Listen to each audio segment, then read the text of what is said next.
Pangarap, liwanag at dilim ang ating bayan, isang lupain ng galing at sakripisyo. Sa panahon ng kadiliman, maraming tahimik na naghihirap, pero alam kong darating din ang araw na tayo'y sisikat. Kaya katong mga kalaban at dayuhan, huwag niyo akong salingin. Nole me tangere. Pag-ibig, pagdurusa at paghimagsik, nag-aalab para sa katanungan at kalayaan.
Sa ilalim ng kasiyahan, nagtatago ang laban ng bagong pag-asa at lumang kapangyarihan.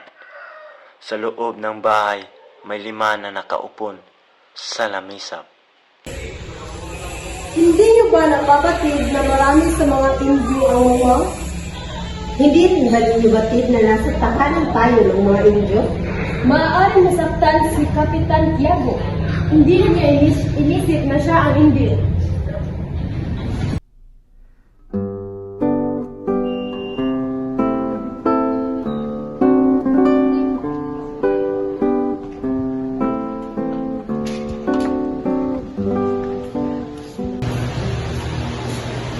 Mga kaibigan, pinapakilala ko sa inyo si Don Crisostomo Ibarra, karating lang sa Europa. Buenas noches mga kaibigan, at nasa ng aking bayan at matalik naging kaibigan ng aking ama, si Padre Damaso. Patawarin niyo po ako sa aking mga pamilya.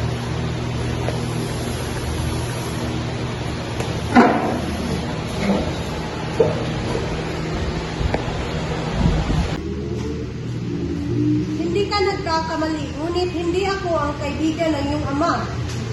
Ikaw nga ba ang anak ni Don Rafael? Opo, Senyora Teniente. Maligayang pagdating, Senyor Ibarra. Sa iyong 7 taon sa Europa, ano ang mahalagang iyong natutunan? Kalayaan ng pagkakaalipin ng bayan ang nagdikdik ng kaganahan nito. Lustayin mo yung yaman sa ganyang idea. Bulag ka ba?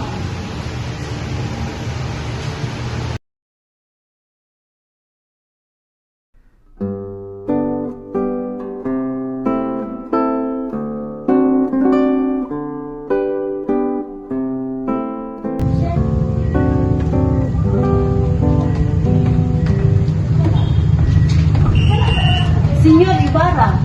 Senyor Teniente, bakit bumulat mo ako? Senyor Ibarra, naway maging aral sa iyo ang nangyari sa iyong ama. Tila may alam ka sa pagkamatay ng aking ama. Ang iyong ama ay namatay sa bilangguan.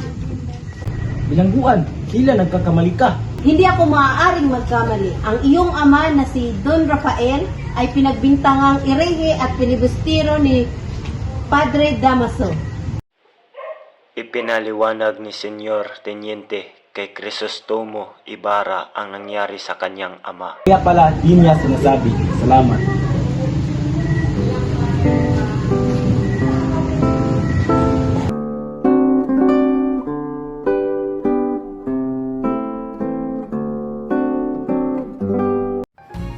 Pagmamahal at pangamba magkahalong damdamin sa kanilang muling pagkikita. Magandang umaga po, yes.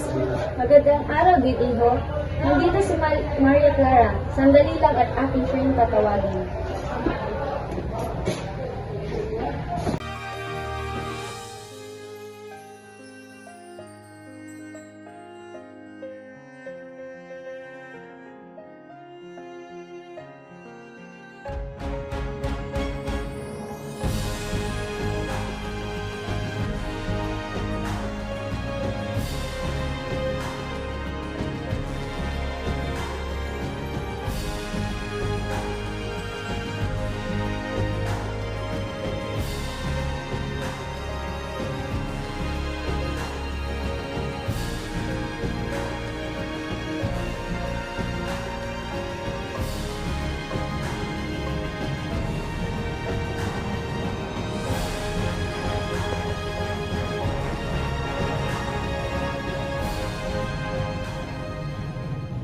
Tila bang walang kupas ang iyong kagandahan, Maria Clara, para kang bulaklak kay sarap pagmasdan, at hindi ko to pagsasawaan.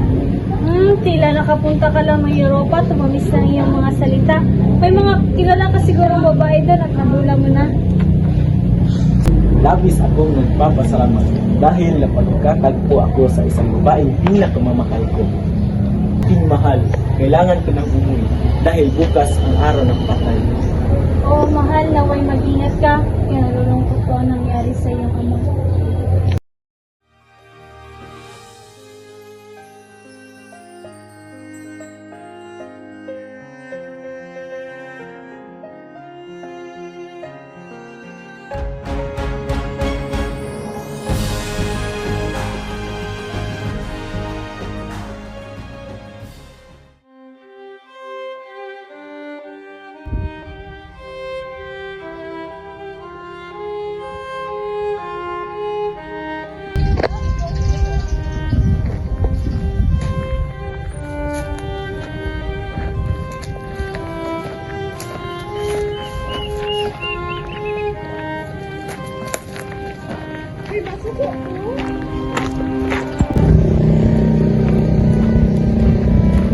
Magandang umaga.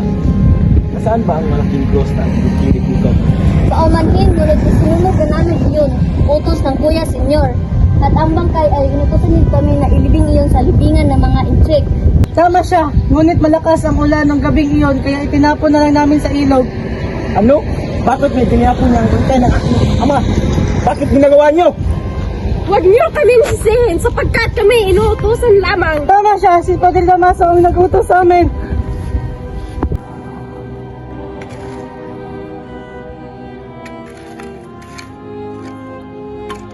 Dilim ng gabi, dilim ng lipunan, pait at kirot, mga inosenteng biktima ng lipunan, mapang-api.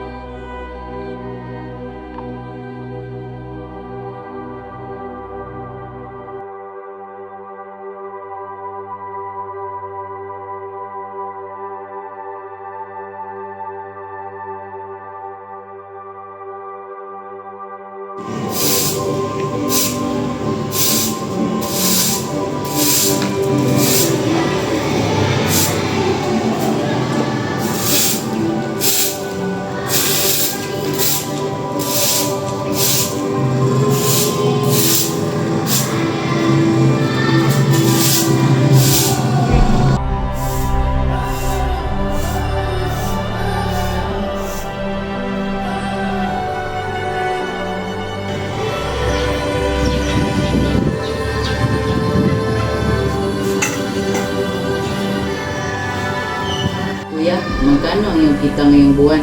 2 piso. Ba't mo tinatanong? Kuya, bayaran mo yung perang sinabi na ninakaw ko kasi natatakot akong malaman ni inay. Hindi ko yan mabayaran ito eh. Hindi sapat.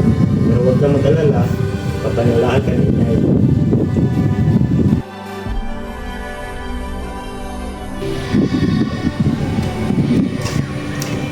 Ikaw, Basilio, 2 real ang multa mo dahil hindi mo maayos ang pagbutok ng kampana. At ikaw, Crispin, hindi ka makakauwi hanggang hindi mo sinasauli ang perang ninakaw mo. Wala akong kasalanan. Hindi ako ang nagnakaw, Kuya.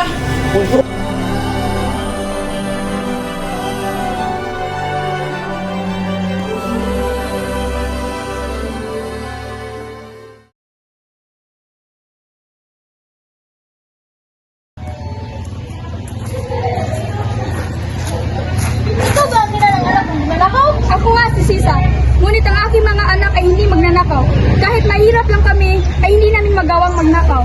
Sinungaling! Nasaan si Crispin? Hindi ko nga alam. Hindi ko sila nakita na matagal na. Kung ganon, sumama ka na lang sa akin. Wag! Wag! Wag! Hindi ako sasama sa'yo! Hindi! Hindi ako sasama! Marina! Hindi! Sa ilalim ng mga pang-aping lipunan, inay nagdurusa hawak ang hinagpis ng pagkawala.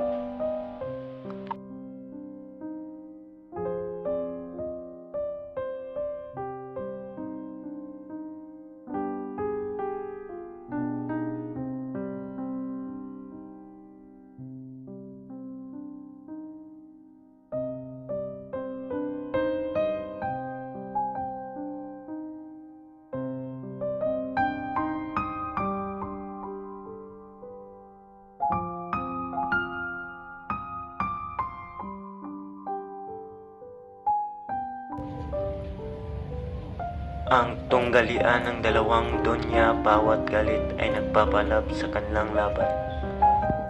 Ang pangit naman ang dumaan. Hoy, Labandera, kami ba'y pinariringgan mo? At bakit? Natamaan ka ba, ha? Anong labandera? Gusto mong laban ko ang pangit mong mukha? Hoy, matandang mangkukulam, makapagsalita kay para kang sino. Huwag mo nga akong gawing iyong salamin.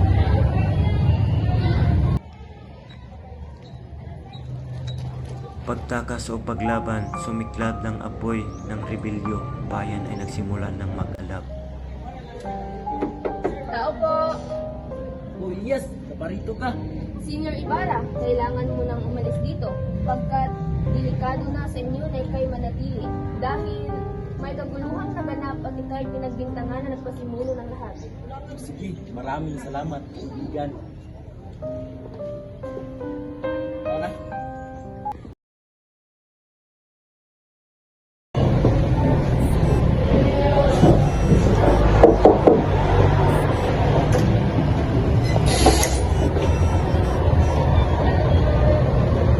Tawarin mo po ako at iyong mahal. Ngunit ito na ang huling pagkikita natin. Kailangan ko nang umalis sa lugar na Huwag mo sabihin mo yan, dahil sisiguro kung ikay mag-aalinlangan sa akin kapag malaman mo ang taong iyong kinasusuklaman na yung aking ama, si Padre Damaso. Ha? Paano? Bakit? Pero huwag kang mag-aalala, ikaw lang ang siyang tunay kong iniibig. Sana hindi magbago ang iyong pagtingin sa akin. Basta, hindi ito magbago kahit kumakayan. Kapag maayos na ang lahat, doon kita babalikan aking sinta. Ito'y aking aasahan, mag-iingat ka, mahal. Pagluwa sa isang bighating balita, isang laban ng pagnanasa at tanging paliit, pinipigilan pagmamahal at pag-asa sa kabila ng pagluwa, sa kabilang ng mga mapait na pagdurusa, laging may pag-asa, bagong umaga.